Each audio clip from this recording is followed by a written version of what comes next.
Le titre de mon message ce matin, c'est « Ne crois pas en Jésus ». Arrête de croire en Jésus. Il y a trop de gens qui croient en Jésus qui ne sont pas disciples de Jésus. Vous savez, le premier bateau d'esclaves qu'on a emmené d'Afrique en Amérique se nommait Jésus. Dernièrement, un pasteur d'une église blanche du sud du Mississippi a refusé de marier un couple noir dans son église. Il avait prévu le faire et il y a eu une révolte parce que les gens de l'église ont dit « On n'a jamais marié un couple noir, c'est toujours été des mariages blancs, donc on ne peut pas faire ça. » Maintenant, il y a des gens qui sont des ambassadeurs de Jésus, il y a des gens qui sont dans le clergé, des religieux, qui sont des pédophiles. Il y a des pasteurs qui ont fraudé leur église, qui prêchent la parole avec onction, qui ont fraudé plein de gens. Il y a plein de gens qui déclarent croire en Jésus, qui ne se comportent pas comme Jésus. D'ailleurs, vous savez, au Québec, même les musulmans croient en Jésus. Vous savez, c'est dans le Coran. 63% des Québécois croient en Jésus. Maintenant, mon point est le suivant, croire en Jésus, ce n'est pas suffisant. D'ailleurs, même la Bible nous dit que les démons, que le diable croit en Jésus et il tremble. Croire en Jésus n'est pas suffisant, il faut aller plus loin. Jésus n'est jamais venu pour dire « Croyez simplement en moi », il y a une croyance intellectuelle. Jésus a dit « Vous devez me suivre, vous devez être des disciples de Jésus ». Maintenant, lorsqu'on va à l'Église, on peut aller à l'Église parce qu'on croit en Jésus, mais si on veut être à l'Église, écoute-moi bien, c'est très important. Mon point ce matin, ici à l'Église de Portail, dans nos valeurs, 1, nous n'allons pas à l'Église, nous sommes l'Église. 2, nous ne croyons pas qu'en Jésus, nous croyons que tout a toujours rapport avec Jésus. Jésus n'est pas un compartiment. Jésus n'est pas un domaine dans nos vies. Jésus n'est pas une philosophie qu'on a ajoutée à notre marche. Et l'apôtre Paul écrit à l'Église de Corinthe pour les inciter à devenir l'Église. Et une des grandes vérités qu'il va leur enseigner, c'est « Vous avez besoin d'aller plus loin que croire en Jésus. Un chrétien du dimanche peut le faire. Vous avez besoin de vivre comme si tout dépendait de Jésus. Tout dans la vie a rapport avec Jésus. Il n'y a rien qui n'a jamais rapport avec Jésus. Un ado peut souvent dire « Papa, tu n'as pas rapport, mais tu ne peux jamais dire à Jésus qu'il n'y a pas rapport. » Si vous êtes là, dites Amen. Amen. Maintenant, message très important ce matin. Je vous invite à ouvrir avec moi dans l'Épître de Paul aux Corinthiens, 2e chapitre. Pour nos amis qui sont moins familiers avec le monde de la Bible, une épître, c'est simplement une épître pastorale, c'est une lettre pastorale. C'est-à-dire l'apôtre Paul, qui a fondé l'Église, qui est un pasteur, écrit à l'Église de Corinthe pour leur enseigner des principes bibliques. Et c'est une Église, encore une fois, qui a besoin d'apprendre à ne pas être seulement l'Église, à aller à l'Église, mais à devenir l'Église. Et on a vu la semaine dernière que pour l'apôtre Paul, vraiment ce qui est important, c'est pas que tu viennes à l'Église, c'est que tu deviennes l'Église. Maintenant, ce matin, nous allons aller plus loin encore. Nous allons dépasser la croyance en Jésus et regarder que tout a toujours rapport avec Jésus. Maintenant, l'apôtre Paul va résumer ce que je viens de vous présenter en un seul verset, qui est un verset vraiment important. Voici ce que l'apôtre Paul dit, 1 Corinthiens chapitre 2, le verset 2.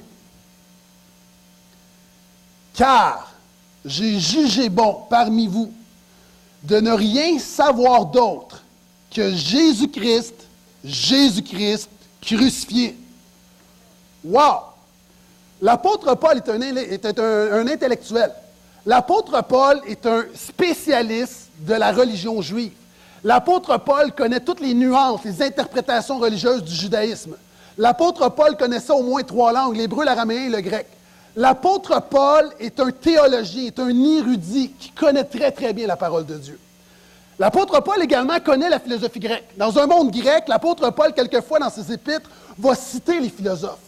L'apôtre Paul est quelqu'un qui a une pensée, une intelligence au-delà de la moyenne. D'ailleurs, les théologiens encore aujourd'hui n'ont pas terminé d'étudier l'Épître aux Romains. Si vous regardez l'Épître aux Romains, c'est un classique de la littérature, non chrétienne comprise. L'apôtre Paul est un génie pour plusieurs. Pour des historiens séculiers, il est un génie. Même certains vont dire que l'apôtre Paul, même s'il n'avait pas été un apôtre, même s'il n'avait pas été chrétien, aurait probablement marqué son époque. L'apôtre Paul est quelqu'un qui aurait fait l'histoire d'une manière ou d'une autre. Et cet homme-là, qui connaît la philosophie grecque, qui connaît la tradition hébraïque, cet homme-là qui a une tête, qui connaît plein de choses, dit L'ensemble de mon savoir se résume à une seule chose, et cette chose n'est pas une chose, c'est une personne. L'ensemble de ce que je sais, de ce que je connais, se résume à Jésus-Christ. Se résume à Jésus. L'apôtre Paul va aller plus loin et dit, moi, là, j'ai voulu savoir rien d'autre que Jésus-Christ, mais non seulement Jésus-Christ, Jésus-Christ crucifié. En fait, il dit à l'Église, s'il y a une chose que tu dois savoir, sur la terre, s'il y a une seule chose que tu dois comprendre, c'est la croix de Jésus. Maintenant, il faut comprendre, pour devenir l'Église, et je sais qu'il y a des gens peut-être qui nous visitent ce matin, pas peut-être, assurément, et il y a beaucoup de chrétiens qui n'ont pas saisi encore. L'apôtre Paul est un homme qui a connu la religion, est un homme qui était un homme religieux, et l'apôtre Paul est dégoûté de la religion. L'apôtre Paul est mort en martyr, n'est pas mort pour la religion. L'apôtre Paul en est revenu de la religion. L'apôtre Paul, lorsqu'il a rencontré Jésus-Christ, sa vie a été changée. Et il a compris que le christianisme, ce n'est pas la religion. Cette semaine, je lisais un article que le Dalai Lama a dit que les grandes religions telles qu'on les connaît présentement ne sont plus pertinentes aujourd'hui, que les grandes religions ne sont pas appropriées. Maintenant, Jésus a dit la même chose il y a 2000 ans. Jésus et l'apôtre Paul ont voulu briser la religion. Et ce que je veux faire avec cette série, c'est briser la religion. Pourquoi? Parce que la religion ne donne pas la vie éternelle. La religion ne remplit pas ton cœur de paix. La religion ne te donne pas la conviction que tes péchés sont pardonnés. La religion ne te donne pas la puissance de l'esprit. L'apôtre Paul dit, voici, tu dois comprendre la croix de Jésus. La religion te dit, obéis à Dieu et Dieu va t'accepter, Dieu va t'aimer. Le christianisme dit, tu étais mauvais et Dieu t'a tellement aimé qu'il a envoyé son Fils. Dieu t'est déjà accepté en lui, tu l'obéis parce que tu l'aimes. La religion va dire, voici, il y a des bonnes et des mauvaises personnes, je fais mon possible, il n'y a personne de parfait. Le christianisme va dire, nous sommes tous des pécheurs, la différence, il n'y a pas de bonnes et de mauvaises personnes, nous sommes tous mauvais, il y a deux catégories, c'est des pécheurs repentants et des pécheurs qui ne sont pas repentants. D'ailleurs, c'est drôle parce que souvent on dit que les chrétiens ont une réputation de juger les gens, alors qu'on devrait être ceux qui jugent le moins les gens parce qu'on sait que tout le monde est pécheur, moi le premier. Et l'apôtre Paul va dire, je suis le plus grand pécheur d'entre tous. La religion dit, voici, tu as besoin d'un code pour savoir ce que tu peux faire, ce que tu ne peux pas faire, et ta religion dépend de ce que tu fais ou de ce que tu ne fais pas, alors que le christianisme dit, la véritable vie éternelle ne dépend pas de ce que tu fais ou de ce que tu ne fais pas, ça dépend de ce que Jésus a fait pour toi à la croix. La religion amène l'orgueil ou le désespoir. Pourquoi? Parce que quand tu as une bonne semaine, quand tu as lu ta Bible, quand tu as rendu grâce avant de manger, quand tu es venu à l'église 4 semaines consécutives, tu es orgueilleux parce que tu commences à te dire, je suis quelqu'un, là, Dieu doit être content. Et quand tu as une mauvaise semaine, tu es désespéré, parce que tu n'es pas capable de te changer toi-même. Alors que le christianisme dit,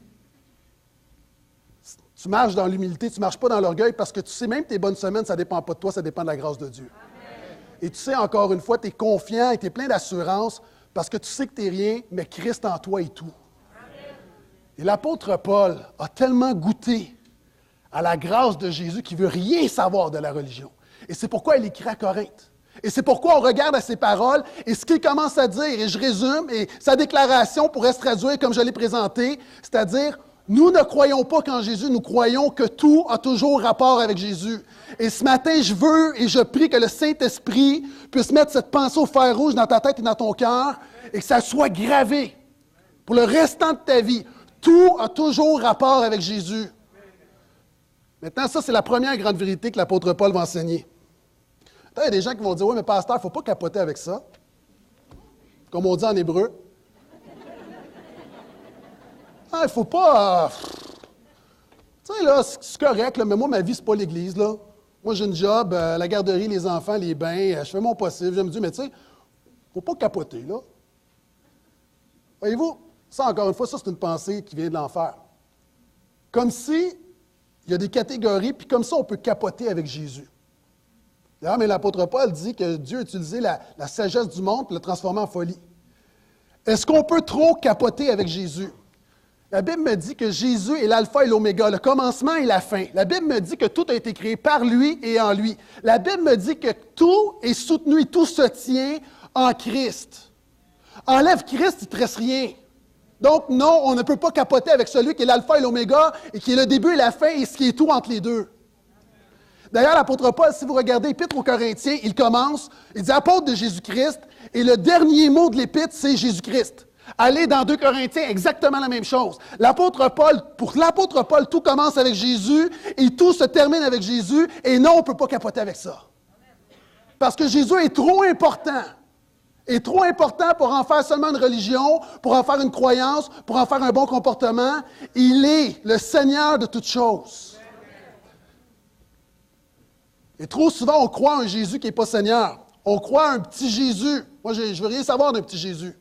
Je n'ai pas besoin d'un petit Jésus, j'ai besoin d'un grand Seigneur. Et c'est pourquoi l'apôtre Paul écrit à son Église, parce qu'il y a une réaction, les gens dans son Église, à l'époque, probablement qui ont dit, l'apôtre Paul, là, est-ce que tu ne capotes pas trop un peu avec Jésus? Un peu trop avec Jésus. Et voyez ce qu'il va leur répondre. 2 Corinthiens 11, versets 3 et 4. Encore une fois, pour nos amis, on a l'ensemble des références sur les écrans. Deuxième grande déclaration ce matin, pour t'inciter à arrêter de croire en Jésus comme on croit en général dans nos églises. Il dit, « J'ai bien peur que vous laissiez votre esprit se corrompre et se détourner de votre attachement sincère et pur au Christ. Si quelqu'un vient vous annoncer un autre Jésus que celui que nous avons prêché, vous le supportez fort bien. » Le problème, l'apôtre Paul dit, vous croyez à un autre Jésus que celui que je vous ai prêché. Le Jésus de la Bible, le Jésus de l'apôtre Paul et le Jésus que je vous ai dépeint. C'est ce Jésus qui fait que tout dans la vie a rapport avec Jésus. Il n'y a pas de compartiment, il n'y a pas d'exception. Jésus a quelque chose à dire sur tous les domaines de ta vie. Et l'apôtre Paul dit, voyez-vous, vous croyez à un autre Jésus. Le Jésus que vous êtes en train d'adorer, le Jésus que vous priez, le Jésus que vous servez, je m'excuse, ce n'est pas mon Jésus. Quand je te pose la question ce matin, est-ce que ton Jésus est le Jésus de la Bible? Est-ce que c'est le Jésus de l'apôtre Paul? On peut prendre un passant, on peut prendre une étiquette et lui coller président des États-Unis, mais est-ce qu'il va devenir le président des États-Unis? C'est une étiquette. Malheureusement, il y a trop de chrétiens, tu as étiqueté ton Dieu, un Jésus, tu l'appelles Jésus, tu loues Jésus, puis il y a une part de Jésus, mais si on examinait le Jésus de ta vie, ce n'est pas le Jésus de la Bible. Et si on veut être l'Église, il faut se dire les vraies choses. On recommence avec les fondements, puis il faut comprendre que le Jésus de la Bible, tu le prends tel quel. Le Jésus, ce n'est pas le buffet des continents qui prend ce qui fait ton affaire, ce n'est pas le buffet mandarin. Jésus vient, il est à prendre ou à laisser, mais tu ne peux pas commencer à le couper et à l'amputer. Et Jésus est Seigneur de toutes choses, et on va voir concrètement ce que ça signifie. Maintenant, l'apôtre Paul leur dit, vous croyez à un autre Jésus. Et voici, il va revenir avec une déclaration super importante. Chapitre 3. Mais que chacun prenne garde à la façon dont il construit, car personne ne peut poser un autre fondement que celui qui a été posé, à savoir Jésus-Christ. L'apôtre Paul revient avec Jésus. Il dit, premièrement, Église, tout a toujours rapport avec Jésus. Il n'y a pas de zone grise, il n'y a pas d'angle mort avec Jésus. Deuxièmement, il va leur dire, beaucoup de chrétiens croient dans un faux Jésus. Et troisièmement, il va leur dire, tu dois bâtir toute ta vie sur Jésus. Écoutez-moi bien. Jésus n'est pas un supplément. Jésus n'est pas un complément. Jésus n'est pas un accompagnement. Jésus est un fondement. Jésus n'est pas un accompagnement. Tu ajoutes Jésus à ta vie comme tu choisis le riz ou les patates lorsque tu vas manger au restaurant. C'est-à-dire, tu as ta vie qui est le plat principal, puis Jésus est ton accompagnement. Jésus n'est même pas un bonus. Jésus n'est pas un plus dans ta vie. Des gens qui disent, moi, avec Jésus, j'ai eu un plus. Tu n'as pas eu un plus. Tu as une vie complètement transformée. Que tes péchés soient pardonnés, que tu sois réconcilié avec Dieu et que tu aies l'assurance de la vie éternelle, ce n'est pas un plus, c'est un changement radical, c'est l'Évangile. Donc, ce n'est pas un accompagnement, ce n'est pas un supplément. Jésus est un fondement. Écoute-moi bien. Si tu veux être sérieux avec Dieu, si tu veux vraiment le Jésus de la Bible, ce Jésus-là, tu as une chose à faire. Je ne te demande pas de faire une prière de repentance, je ne te demande pas de te mettre à genoux, je ne te demande pas de prier 3 fois par jour, je ne te demande pas de venir à l'Église. Si ce Jésus-là, tu veux que ce soit ton Jésus, tu dois bâtir l'ensemble de ta vie sur Jésus. Amen. Souvent, on a l'expérience un peu, c'est comme si Jésus est une chambre de bain qu'on ajoute à notre belle maison, ou un étage qu'on ajoute. Il y a des gens ici, si tu veux être sérieux avec Dieu, il y a des choses qu'il va falloir que tu permettes à Dieu de défaire dans ta vie, de reposer le fondement. Et l'apôtre Paul dit à l'Église, écoutez, il y a des gens parmi vous, peut-être vous êtes avançants, et je vais parler aux plus jeunes. Peut-être que tu es un jeune adulte, tu es dans une période vraiment importante de ta vie. Moi, je t'encourage maintenant à bâtir ta carrière sur Jésus, à fonder ton couple sur Jésus, à fonder ta famille sur Jésus, à fonder l'ensemble de ta vie sur Jésus. Puis il y a des gens, peut-être, vous êtes rendus plus loin dans la vie, mais Dieu va vous donner la grâce, mais on ne peut pas continuer à avoir un petit peu de Jésus sur un mauvais fondement. On doit laisser Dieu, quelquefois, démolir des choses pour rebâtir des choses. Quelquefois, tu dois laisser Dieu démolir des choses qui sont contre lui, contre le royaume de Dieu, pour rebâtir comme il faut. Et l'apôtre Paul dit à l'Église, voici, Christ est le fondement de votre vie. D'ailleurs, même Jésus en a parlé, et on a une petite image pour illustrer. Tout le monde se rappelle, lorsqu'il y a eu le déluge du Saguenay, il y a une petite maison. Il y a eu des torrents incroyables, et une seule maison est restée, c'est la petite maison blanche. Encore aujourd'hui, si vous allez au Saguenay, vous pouvez la visiter. Maintenant, ce qui a fait la différence, il y a une chose. C'est que cette maison-là était fondée solidement. D'ailleurs, c'était la plus vieille du quartier, puis c'est la seule qui est restée. Donc, il y a des gens qui disent « Ouais, mais moi, j'ai besoin de quelque chose de plus in. » Tu sais, le christianisme, ça date de 2000 ans. Quelquefois, les vieilles fondations sont les meilleures.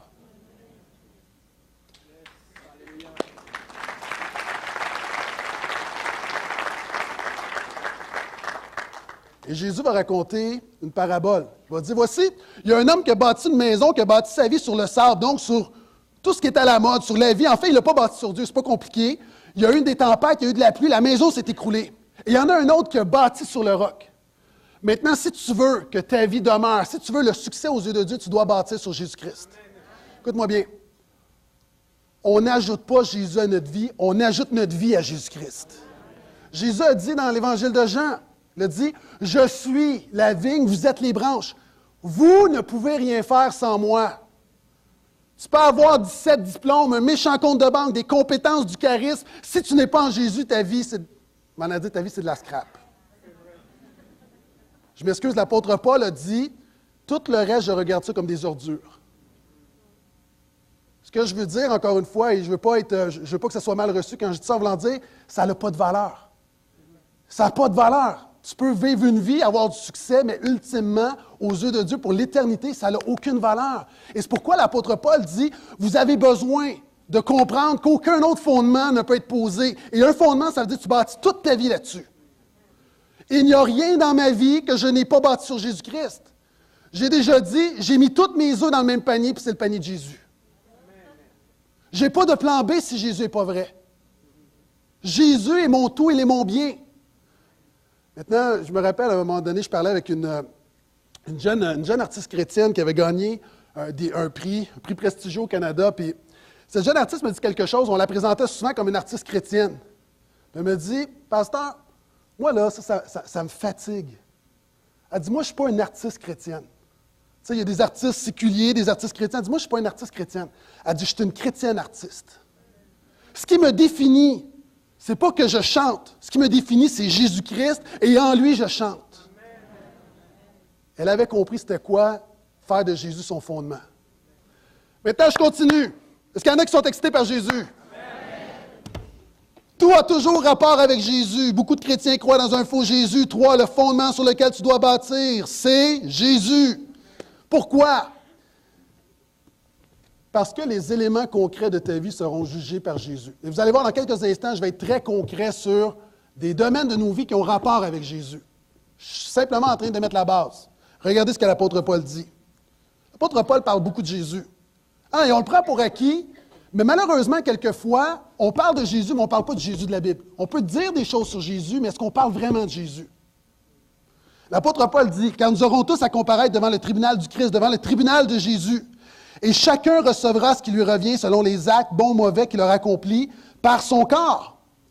Nous allons tous passer au tribunal de Jésus. » Maintenant, il y a des gens, vous êtes ici, vous m'écoutez depuis plusieurs semaines, plusieurs mois, et là, vous dites, « Oh, pasteur, time out. Tu nous as déjà enseigné. Jean 3,16 dit, « Car Dieu a tant aimé le monde qu'il a donné son Fils unique, afin que quiconque croise en lui ne périsse point, mais qu'il ait la vie éternelle. » Jean 3,17 dit, « Le Fils n'est pas venu pour juger le monde, il est venu pour sauver le monde. » Et Jean 3,18 nous dit que celui qui croit au Fils a la vie éternelle, il ne passe pas en jugement parce que le jugement, il est déjà jugé en Jésus. Jésus a pris la peine de ton péché. Donc, il y a des gens qui vous disent, « Oh, pasteur, ça ne marche pas. Tu nous dis que nous ne sommes pas jugés, mais ici, tu viens de nous dire, Encore une fois, qu'on va passer devant le tribunal de Christ et on va devoir rendre compte sur des éléments concrets de nos vies. La Bible parle de deux types de jugements. Premièrement, il y a le jugement où un jour tout le monde va se tenir devant Dieu et la question sera, est-ce que tu es un sauveur? La question, c'est qu'est-ce que tu as fait de Jésus? Ceux qui ont un sauveur, qui sont pardonnés en lui, qui ont mis leur foi en lui, qui ont bâti leur vie en lui, tu es pardonné, tu vas au ciel pour l'éternité. Si tu n'as pas de sauveur, tu es mal pris et c'est fini. Pourquoi? Parce que quelqu'un doit payer pour tes péchés, puis c'est toi qui vas payer pour tes péchés, parce que tu n'as pas accepté la solution que Dieu t'avait tendue. Maintenant, la Bible dit qu'il y a un deuxième type de jugement. Les chrétiens, écoute-moi bien, les chrétiens, parce que généralement on dit « Oh, moi je suis sauvé ». La Bible dit que les chrétiens, on va devoir rendre compte sur la manière qu'on a vécu notre vie. D'autant plus que tu as reçu la grâce de Dieu.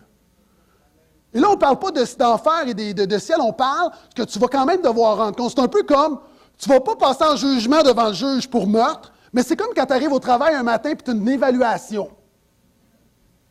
Hein, tu sais que ta vie, tu ne vas pas passer 25 ans en prison, mais tu as comme un petit stress parce que tu vas être évalué.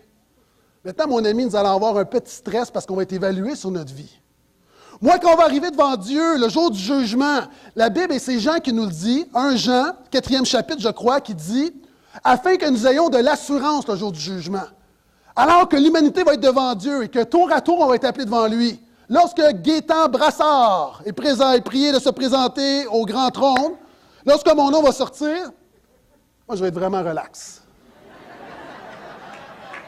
Vraiment relax, sérieux, là, sérieux. Une Valium sur 2 pattes. Je vous le dis, et on va se revoir, là, vous me le rappellerez. On va passer, puis là, c'est comme... Là, on va se donner la main. Et puis, ça serait le fun qu'on se fasse comme, tu sais, la petite parade, là, où on se met les mains comme ça, puis on passe. Tu sais, non, mais, tu sais, souvent, on a une image, décoincez-vous, là, on va... Je suis sûr, il y en a qui vont se dire, quand je vais passer, « Hey, tu l'avais dit, » On va dire, « Oui! » Peut-être que je vais en mettre un petit peu plus. Ah, souvent, on est tellement figé. Tu sais, ça va être la fête, ça va être le party. C'est comme, wow! Sauf qu'en même temps, là, quand on va être rentré, tout le monde, là, on va devoir rendre compte quand même comment on a vécu. Et là, Jésus va te poser des questions difficiles. Évidemment, ça ne fera pas en sorte que tu vas aller en enfer, mais on va devoir rendre compte. Il va y avoir des questions hyper concrètes comme, qu'est-ce que tu as fait de ton temps? Comment tu as géré ton temps? Qu'est-ce que tu as fait avec le gros rapport, le gros retour d'impôt que tu as reçu? Ton gros chèque, comment tu l'as dépensé? Ah oui, super cinéma maison, oui. Je ne dis pas que c'est mal. Okay, c'est Jésus qui va évaluer, moi je n'évalue pas. Comment tu as vécu ta vie, toi qui es en Occident, alors qu'il y a plein de monde, plein de gens partout dans le monde qui meurent de faim, qui ont passé à leur faim. Toi, alors que tu avais un bon travail, tu avais une maison, tu mangeais 3 repas par jour. Comment tu as vécu ta vie alors que je t'ai donné, tu es mon intendant, je t'ai donné plein de ressources, comment tu as géré les biens que j'avais déposés entre tes mains? Comment tu as répondu à l'appel? Je t'avais appelé à être missionnaire, mais finalement, tu t'es rendu compte que missionnaire, ça ne gagnait pas 80 000 par année, donc tu as décidé de réorienter ton appel. La Bible dit que les pasteurs vont être jugés plus sévèrement. Vous savez, peut-être qu'il y a des gens, quelquefois, tu peux être offusqué par des choses que je peux te dire, mais j'aime mieux que ce soit toi qui sois offusqué, que ce soit Jésus qui soit offusqué quand je vais me présenter devant lui. Alors, comment tu as enseigné? Est-ce que tu as vraiment enseigné? Est-ce que tu étais clair sur l'éternité? Est-ce que tu as vraiment enseigné ma parole? Puis Jésus va te poser des questions. Comment, toi qui as connu, toi qui j'étais en communion, je t'ai sauvé, comment était ta communion avec moi? Pourquoi tu as toléré 10 ans ce péché-là dans ta vie et tu as refusé de me le donner? Pourquoi tu n'as pas été vraiment un chrétien consacré? Même plus que ça, des gens vont dire, et là on va pouvoir peut-être se vanter, dire, hey, regarde le bon coup que j'ai fait. Mais le problème, c'est que la Bible nous dit, puis toujours dans Corinthiens, que Dieu va juger non seulement les actions, il va juger les motifs du cœur. On va dire, oui, mais Jésus, garde quand même le bon coup que j'ai fait. Puis Jésus va dire, ça ne compte pas parce que tu l'as fait pour te péter les bretelles. La Bible dit, on va comparaître, littéralement, on va être mis à nu. Pourquoi je le dis? Jésus est trop important. Jésus ne va pas évaluer combien de fois tu es venu puncher le dimanche, puis c'est important, là. Comprenez-moi bien, je ne veux pas le minimiser. Je suis toujours reconnaissant, puis je ne le prends jamais pour acquis. À chaque fois que j'ai du monde devant moi, je suis toujours Merci Seigneur. Mais en même temps, ça, c'est beaucoup plus. Puis on va devoir rendre compte. Et l'apôtre Paul dit, tout a toujours rapport avec Jésus et on va devoir rendre des comptes surtout. Est-ce que vous êtes toujours là? Cinquième grande vérité. Donc, je reprends. Tout a toujours rapport avec Jésus. Beaucoup de chrétiens croient dans un faux Jésus. 3, le fondement sur lequel tu dois bâtir toute ta vie, c'est Jésus. 4, les éléments concrets de ta vie seront jugés par Jésus. Croire en Jésus, vraiment, selon la Bible, c'est croire que tout a toujours rapport avec Jésus. Et là, je vais donner quelques exemples rapidement. Tes relations personnelles ont rapport avec Jésus. Tes amis ont rapport avec Jésus. D'ailleurs, c'est intéressant parce que dans Corinthiens, la première chose que l'apôtre Paul parle, c'est les relations chrétiennes dans l'Église. La première chose. Donc, ça a rapport avec Jésus. Quand on a des accrochages, ça a rapport avec Jésus. Quand on est frustré contre un frère, ça a rapport avec Jésus. Quand on parle dans le dos d'une sœur, ça a rapport avec Jésus. D'ailleurs, même, l'apôtre Paul va aller plus loin. Il va parler des relations familiales. C'est intéressant parce qu'au chapitre 5, je ne lirai pas, mais il va dire à l'Église, « Hey, il se passe des choses chez vous, dans vos familles, qui n'a simplement pas d'allure. » Souvent, on dit qu'il faut laver notre linge sale en famille. Et l'apôtre Paul dit, « Ton linge sale dans ta famille, Jésus s'en préoccupe. » Puis il donne l'exemple d'un gars qui couche avec sa belle-mère. Chapitre 5, verset 1, j'invente rien. La Bible est hyper concrète. Pourquoi je dis la Bible est concrète? Probablement qu'elle était avec le Père, ça n'a pas marché, je ne sais pas. Et là, finalement, elle est en relation avec le Fils. Et l'apôtre Paul dit, même les non-croyants trouvent ça bizarre. Je donne un exemple pour démontrer que Dieu est préoccupé par ta famille. Il est préoccupé de la manière que ça se passe dans ta maison. Il va, au prochain chapitre, chapitre 6, il va parler des procès entre frères. Dans l'Église, un frère qui a quelque chose contre un autre frère, puis il le traîne en cours. Puis l'apôtre Paul dit, hey, mais vous n'avez pas honte. Vous êtes chrétiens, vous allez juger les anges, et vous allez maintenant devant les païens pour régler quelque chose, vous n'êtes même pas capable de vous entendre. Puis je sais qu'il y a des cas, parenthèses, il y a toujours des cas, il y a des cas qui peuvent être légitimes. J'explique ce que l'apôtre Paul dit pour démontrer qu'il se préoccupe de nos relations. Maintenant, il va dire quelque chose de très concret aussi. 2 Corinthiens, chapitre 6, versets 14 à 15. Toujours, comme quoi tes relations personnelles ont rapport avec Jésus. Ne formez pas avec les non-croyants un attelage disparate. En effet, quelle association peut-il y avoir entre la justice et le mal? Quelle communion entre la lumière et les ténèbres? Quel accord entre le Christ et Satan? Quelle part pour le non-croyant avec le non-croyant? L'apôtre Paul, partout, est en train de dire que tes relations ont rapport avec Jésus. Ce n'est pas juste la dimension des hommes, Dieu connaît mon cœur, non, ça a rapport. Et c'est intéressant parce que tout au long de ses épîtres, l'apôtre Paul n'a jamais une pensée sectaire. Il va souvent penser aux non-chrétiens. D'ailleurs, il va dire à l'Église, faites attention quand vous vous réunissez, parce qu'il y a des non-chrétiens qui sont là, puis si vous faites des choses bizarres, l'important, c'est de communiquer Jésus. Maintenant, je reviens. L'apôtre Paul est en train de dire, avant de t'engager avec quelqu'un qui ne croit pas en Jésus, ou quelqu'un peut-être qui déclare croire en Jésus, mais ce n'est pas un vrai disciple de Jésus, pense-y à 2 fois, parce que quand tu t'engages avec quelqu'un, que ce soit en business ou que ce soit dans le mariage, tu formes un attelage. Et si, par exemple, tu te maries, toi qui es une chrétienne convaincue, qui veut bâtir ta vie sur Jésus avec quelqu'un qui n'en a rien à serrer de Jésus, tu vas former un attelage disparate. Si tu veux t'unir en affaire avec quelqu'un qui n'a pas les mêmes valeurs que toi, peut-être qu'il va vouloir faire des passes, peut-être qu'il n'a pas le même standard de moralité que toi. L'apôtre Paul dit, avant de t'engager dans un attelage au niveau des affaires, assure-toi que vous n'allez pas former un attelage disparate. Qu'est-ce qu'un attelage disparate? Malheureusement, il y a trop de mariages qui ressemblent à ça. Il y a trop de mariages, il y a trop de relations qui ressemblent à ça. Et toujours, encore une fois, loin de moi la pensée sectaire, l'apôtre Paul, mais quand à un moment donné tu viens, quand c'est le temps de t'engager, assure-toi que vous allez tirer du même sens. Assure-toi que ça va tirer ensemble. Et l'apôtre Paul dit, ça a rapport aussi avec Jésus. Ça a rapport avec Jésus parce qu'à un moment donné, il risque d'avoir un problème. Je continue. Ton comportement sexuel a rapport avec Jésus. Il y a eu 0 amen. J'ai passé 1 mois à enseigner là-dessus et j'ai 0 amen. Rewind. Ton comportement sexuel a rapport avec Jésus. Bon.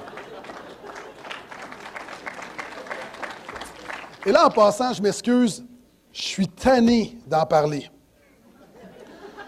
On dirait parce que j'ai osé aborder le sujet, je suis devenu comme le champion de la théologie sexuelle dans la Bible, OK? En passant, je suis quelqu'un de très timide, je ne suis pas à l'aise de parler de sexualité, OK? Il faut que je parle de sexualité avec mes enfants, puis je commence avec les abeilles, OK? C'est comme... C'est juste qu'à un moment donné, j'ai pris la décision, je parle beaucoup de ce que la Bible parle beaucoup et je parle peu de ce que la Bible parle peu.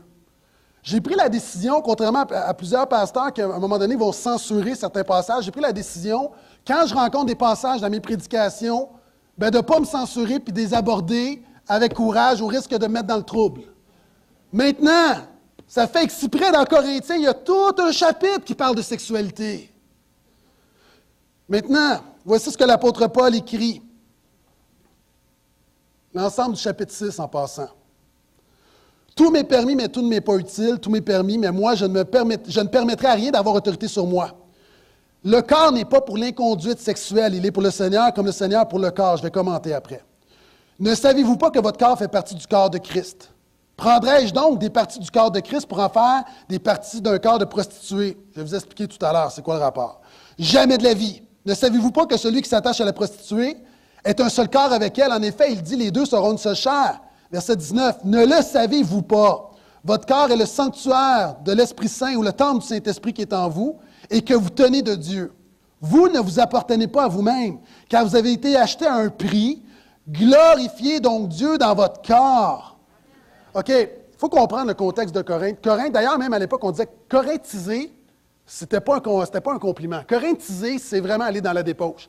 Corinthe, c'est une capitale. Il y a plusieurs temples, et il y a un temple, le plus gros temple de la place, c'est le temple d'Aphrodite, la déesse grecque de l'amour, qui est la même que la Vénus des Romains ou l'Astarté qu'on retrouve dans la Bible. C'est, encore une fois, c'est la déesse de l'amour et de la sexualité. Dans ce temple-là, ce qu'il y avait de spécial, c'est qu'il y avait 1000 prostituées sacrées. Lorsque tu voulais offrir un sacrifice à Astarté, tu allais avoir une relation sexuelle avec la prostituée sacrée. Le problème, c'est que du monde à Corinthe sont venus à Jésus. L'apôtre Paul a dit, hey, les amis, Jésus, ce n'est pas une religion. On est libre. C'est la grâce. Et il y a des gens qui ont fait, oh yes! Et qui n'ont pas compris qu'être chrétien, tu devais quand même arrêter d'aller voir les prostituées dans les temples païens. Et c'est un contexte, c'est le mot prostituée que j'ai lu tout à l'heure, littéralement en grec, c'est porno. Ce que j'essaye de dire, c'est que Corinthe était hyper sexualisé, comme c'est notre cas aujourd'hui. Et l'apôtre Paul leur dit, ben oui, Jésus est le fondement. Ben oui, Jésus est sauveur. Oui, Jésus est Seigneur. Ben oui, Jésus a quelque chose à dire sur tes relations. Et Jésus a encore quelque chose à dire sur la sexualité. Et l'apôtre Paul va résumer 5 grandes vérités. Je les fais rapidement, je ne vais pas les développer, je l'ai déjà fait. Il dit, je ne me laisserai pas asservir par quoi que ce soit. Tout m'est permis, mais tout ne m'est pas utile. En quelque sorte, la sexualité est un bon serviteur, mais c'est un mauvais maître. Il dit après ça, le corps est pour le Seigneur est pour le corps. Qu'est-ce que l'apôtre Paul veut dire? Il est en train de dire que la sexualité, c'est un don de Dieu. Dieu a un rapport là-dedans. Je continue. Il dit, vous êtes le corps de Christ. Maintenant, quand tu couches avec une prostituée, ou quand tu couches avec quelqu'un, tu t'unis, tu deviens une seule chair. D'ailleurs, partout dans la Bible, la sexualité, c'est jamais juste émotionnel ou juste corporel. La sexualité est corporelle, émotionnelle, mais spirituelle. L'homme et la femme deviendront une seule chair. C'est pas juste un principe comme ça, vague. C'est, par la relation sexuelle, il y a quelque chose de spirituel, une connexion spirituelle qui prend place. Et l'apôtre Paul dit, quand tu couches avec quelqu'un, c'est plus que coucher avec quelqu'un. Il y a quelque chose de spirituel, il y a un lien spirituel qui prend place. Et l'apôtre Paul dit, vous êtes le corps de Christ. Maintenant, est-ce que tu vas unir le corps de Christ? Imaginez comment c'est choquant. Est-ce que tu vas unir le corps de Christ avec le corps d'une prostituée? Et là, il va répondre, ben non. C'est pas littéralement, il ne dit pas ben non, mais ce qu'il dit exactement, c'est jamais de la vie, qui est l'équivalent. L'apôtre Paul dit, prendrais-je, est-ce que je ferais n'importe quoi? Est-ce que je me comporterais n'importe comment? Alors que je suis libre, ce n'est pas une religion. Malgré tout ça, alors que la sexualité est un don de Dieu, est-ce que je ferais n'importe quoi au niveau sexuel? L'apôtre Paul dit, ben non, jamais de la vie. C'est un peu comme quand tu vas au restaurant, tu peux manger du junk food assis n'importe où, mais tu peux aller manger dans un bon restaurant. Quand tu vas manger dans un bon restaurant, tu ne manges pas à terre. Hein, tu te mets beau, tu arrives là-bas, tu as les couverts, tu as la table, il y a un cadre, et la bénédiction est dans le cadre. C'est ce qu'il est en train de dire avec la sexualité.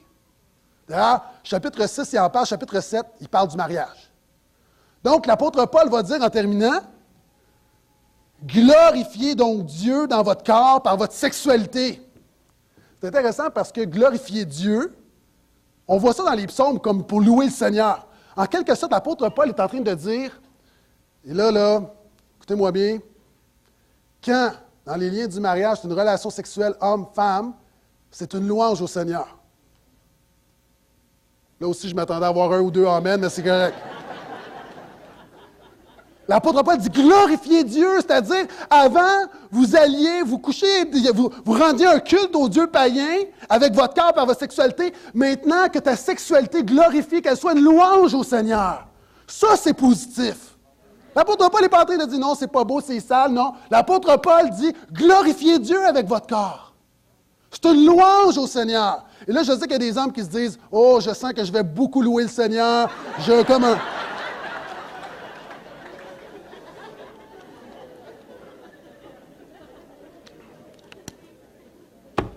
Tes relations personnelles ont rapport avec Jésus. Tout a toujours rapport avec Jésus. Ta sexualité a rapport avec Jésus. Ta vie conjugale a rapport avec Jésus. Et là, je n'ai pas le temps.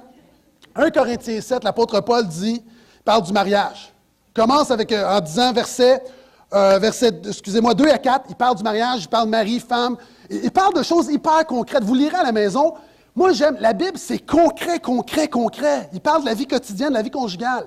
Parlant de ça, la semaine passée, j'ai mentionné comment j'avais un combat spirituel la nuit avec ma femme, avec les couvertures. Hein? Et quelqu'un m'a envoyé une photo en disant « Voici la solution pour toi, pasteur, pour avoir des couvertures la nuit. »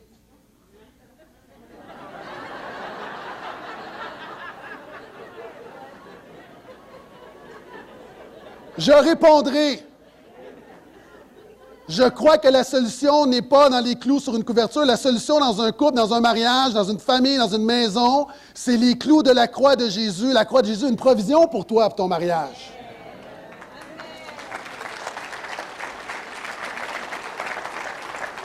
En passant, verset 8 parle des célibataires, parle des veufs, des veuves. Regardez, veufs et veuves. À ceux qui ne sont pas mariés, aux veuves, je dis qu'il est bien pour eux de demeurer comme moi. L'apôtre Paul est célibataire. On ne sait pas s'il a perdu sa femme ou s'il est simplement célibataire. Et l'apôtre Paul, c'est intéressant parce qu'il dit, moi là, tout seul, je paraphrase, OK? Mais vous le lirez, vous allez voir que je suis vraiment dedans. L'apôtre Paul dit, moi le seul, là, on est-tu bien? Il dit, écoute, se marier, c'est du trouble. Il dit, moi, là, je suis bien parce que célibataire, je peux faire l'œuvre de Dieu. J'ai une seule priorité, c'est le Seigneur. Puis il dit, moi, si j'avais un conseil à vous donner, là, soyez comme moi. Il n'est pas en train de dire que les célibataires sont une classe supérieure, et les célibataires disent Amen. Il n'est pas en train de dire, soyez des moines. Il est en train de dire simplement, voici, il donne des conseils pratiques. Puis encore une fois, ton célibat, si tu es veuf, Jésus a un rapport aussi là-dedans. Pas seulement le mariage. Il continue. Si tu es en concubinage, Jésus a un rapport avec ton concubinage. Il va dire, mais s'ils ne peuvent pas se maîtriser, qu'ils se marient, car vaut mieux se marier que brûler. Et là, encore une fois, on l'interprète mal. Habituellement, on dit, mais non, mais il faut que tu te maries parce que si tu as des relations sexuelles hors mariage, Dieu va t'envoyer en enfer. Donc, mieux vaut se marier que brûler. C'est pas ça que l'apôtre Paul dit. L'expression ici, brûler, c'est les pulsions. Il dit, gars, c'est normal de brûler, là, d'avoir du désir. C'est normal que ce n'est pas donné à tout le monde de passer sa vie tout seul. Donc, il dit, sans ce cas-là, mariez-vous. Mais encore une fois, il est très, très, très concret. Et il continue. Il va parler de séparation, de divorce. Il y a beaucoup de choses. Ce que j'essaie de dire, c'est que peu importe les saisons de ta vie, Jésus a toujours rapport là-dedans. Toujours, toujours, toujours. Il va parler à la fin des gens qui sont avec... J'ai une parole de réconfort pour des gens peut-être ici ce matin, puis ton mari ou ta femme ne sont pas chrétiens. Puis à chaque semaine, tu viens à l'église, tu amènes les enfants, et là, tu es là, puis tu es tout seul, puis tu espères qu'un jour, Dieu va toucher son cœur. Et à l'église de Corinthe, il y a des gens qui le vivaient. Et l'apôtre Paul dit, « Perds pas courage, parce que tu ne sais pas, peut-être par le témoignage de ta vie, peut-être que ton conjoint ne vient pas à l'église, mais c'est toi à l'église, puis peut-être que Dieu va le sauver au travers de toi. Sois patient. Dieu a un plan, Dieu est au contrôle. Et peu importe ce que tu vis, Jésus a rapport dans ce que tu vis. »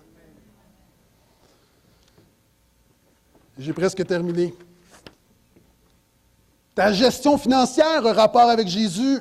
L'apôtre Paul va dire, 2 Corinthiens 9, 13, « Par cette générosité, vous faites vos preuves, vous démontrez la réalité de votre foi dans l'Évangile de Christ. » Si tu veux savoir, Billy Graham a dit, « Si tu veux connaître le Dieu d'un homme, montre-moi son portefeuille. » La manière que tu gères ton argent démontre vraiment la réalité spirituelle de ta vie. C'est ce que l'apôtre Paul dit. Par la générosité, je ne parle pas simplement d'Église, je parle en général. Une vie généreuse. Vous savez, il y a pas un sondage, mais un reportage qui est sorti comme quoi, aux États-Unis, lorsque les Québécois vont au Vermont, on ajoute une taxe pour les Québécois parce que les Québécois, en bon Québécois, sont cheap.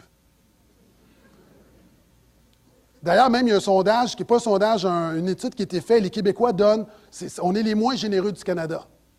Vous savez, et l'apôtre Paul dit, quand tu es un chrétien, tu es généreux non seulement avec les gens autour de toi, l'Église, mais quand tu donnes un pourboire, ta vie, Christ était généreux avec toi, tu es généreux dans tous les domaines de ta vie. Amen? Vous savez, c'est un peu comme mes enfants, on était leur ouvrir un compte de banque. Mais c'est drôle parce qu'ils étaient tellement contents d'avoir un compte de banque, mais quand ils sont arrivés là-bas, ils se sont rendus compte qu'étant donné qu'ils sont mineurs, en fait, c'est nous qui avons un compte de banque. À leur nom, ils n'ont pas le droit de faire de retrait. Fait que finalement, c'est comme une attrape. On a un compte de banque, mais c'est comme il faut demander la permission. Mais c'est la même chose. Notre Père céleste possède toutes choses. Nous sommes seulement des intendants. Un autre élément, et j'ai presque terminé, non seulement ta gestion personnelle, ton travail a rapport avec Jésus, et je sais que le verset que je cite ici dans un autre contexte, mais moi je crois que ton travail peut faire avancer l'œuvre de Dieu. Écoute bien, là, tu es dans un endroit 40 heures par semaine. Le tiers de ta journée, tu le passes à un endroit. Est-ce que ça se pourrait que Dieu va se servir de toi à cet endroit-là? La manière que tu te comportes au travail a rapport avec Jésus.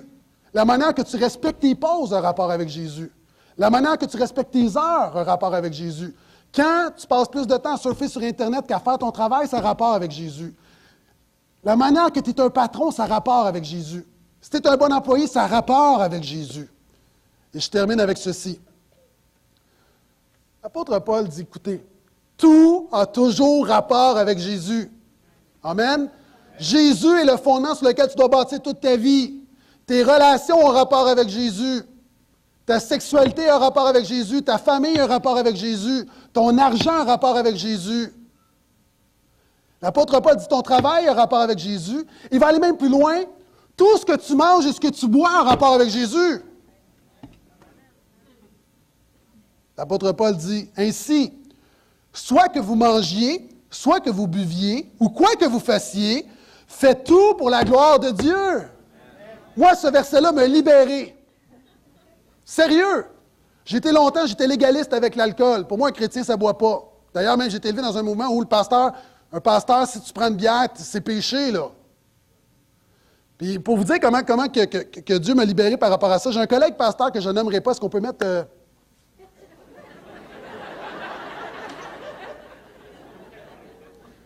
Voyons donc, comme si j'aurais mis la photo de pasteur Philippe.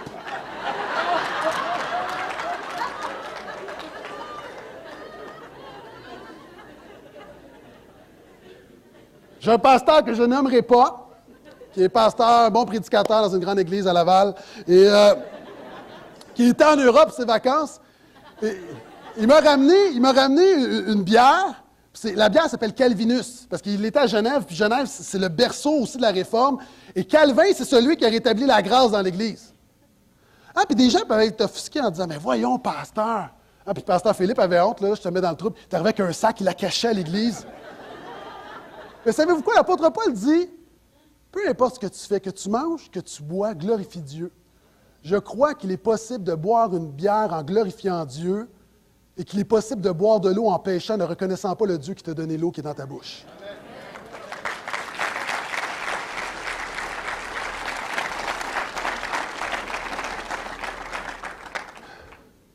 Ce matin, j'ai quelque chose de spécial à vous présenter. C'est un court vidéo, ça dure 3 minutes. Et ce que j'aimerais faire à la fin, j'aimerais prier avec vous.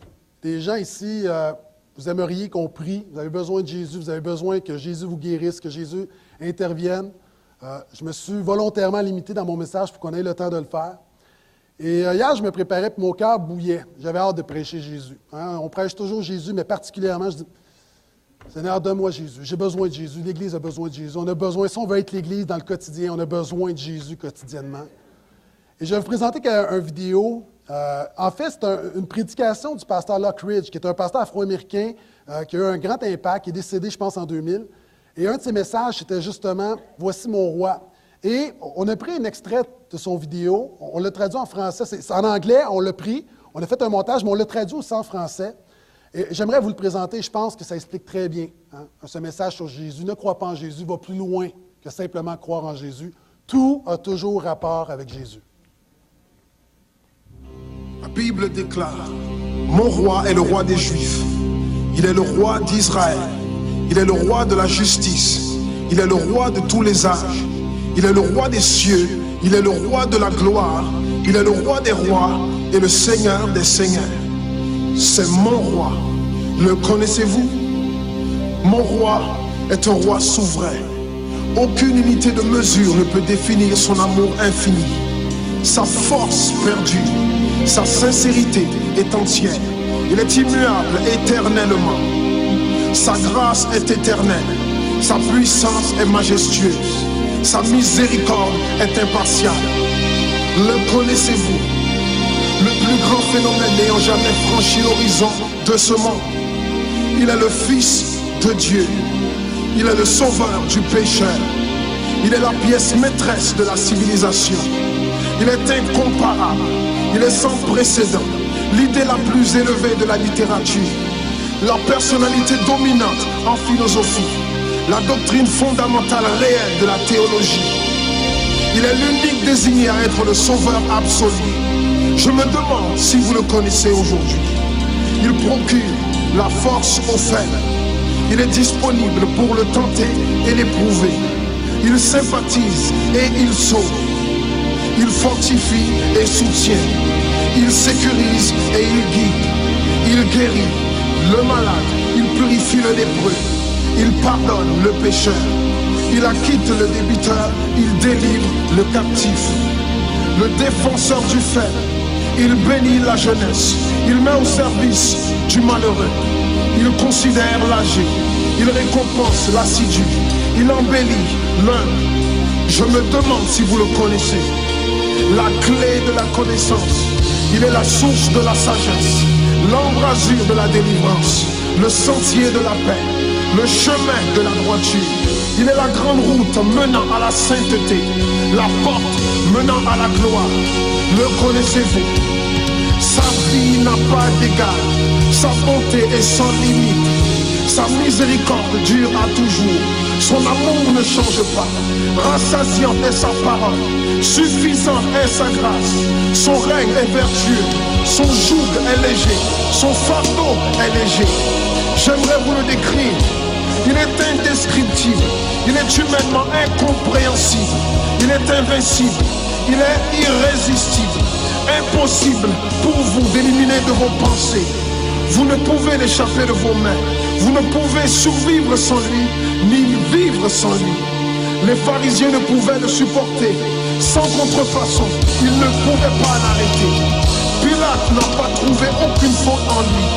Hérode ne pouvait pas l'éliminer. La mort ne pouvait pas le gérer. Impossible pour le tombeau de le retenir. Oui, oui, c'est mon roi, c'est mon roi.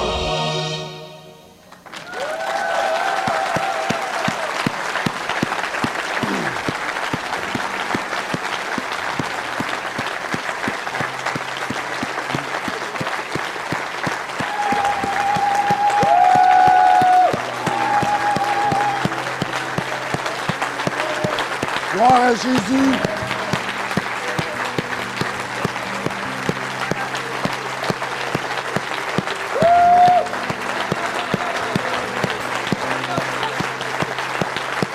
Alléluia.